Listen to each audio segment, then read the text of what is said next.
প্রথম ম্যাচে ৩৯ আর দ্বিতীয় ম্যাচে ৪১ বল হাতে রেখে জয় বাংলাদেশের। দুটির কোনোটিতেই ন্যূনতম প্রতিদ্বন্দ্বিতাও গড়তে পারেনি নেদারল্যান্ডস। তাতেই সিলেটের দর্শকরা হতাশ। কেউ কেউ প্রশ্ন তুলেছেন, কেনই বা টাইগার অধিনায়ক লিটন টসে জিতে ফিল্ডিং নিলেন।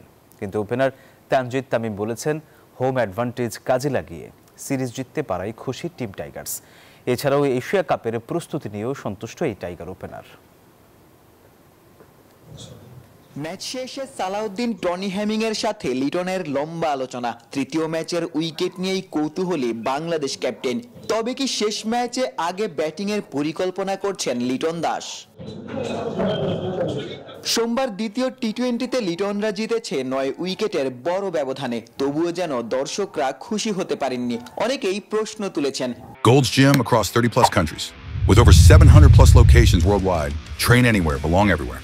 কেনই বা লিটন টসে জিতে ফিল্ডিং নিলেন?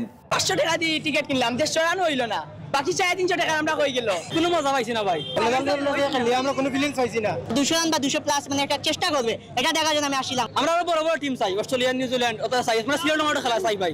টাইগারদের আইকনিক ফ্যানের কণ্ঠেও বড় রানের আক্ষেপ। মজার ছলেই ডাচদের পক্ষ নেয়ার গল্পও জানালেন।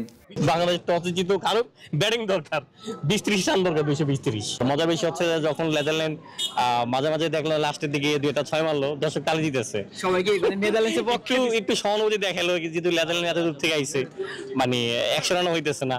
পরে ব্যাটিং এর সিদ্ধান্ত টিম ম্যানেজমেন্টের কোর্টে ঠেলে দিয়েছেন টাইগার ওপেনার তানজিদ তামিম। তবে নিজেদের পারফরম্যান্সে খুশি বাহাতি এই স্টাইলিশ ব্যাটার।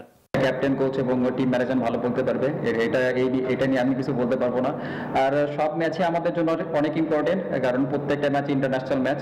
এখানে কোনো ছোট বড় কোনো ভেদাভেদ নাই। এখানে সব টিমের সমান টি-20তে কন্টিনিউয়াস আমরা ভালো খেলতেছি। যদি আমরা এটা কন্টিনিউ করতে পারি তাহলে আমাদের জন্য ভালো হবে এবং আমাদের কনফিডেন্সও বিল্ড আপ হবে। দ্বিতীয় ম্যাচে দর্শকরা মাঠ ছেড়েছেন ম্যাচ শেষ হওয়ার আগেই। তবে তৃতীয় ম্যাচে টাইগারদের কাছে রোমাঞ্চকর ম্যাচের প্রত্যাশা ভক্তদের। সিলেট আন্তর্জাতিক ক্রিকেট স্টেডিয়াম থেকে আশিক সারোয়ার, নিউজ 24।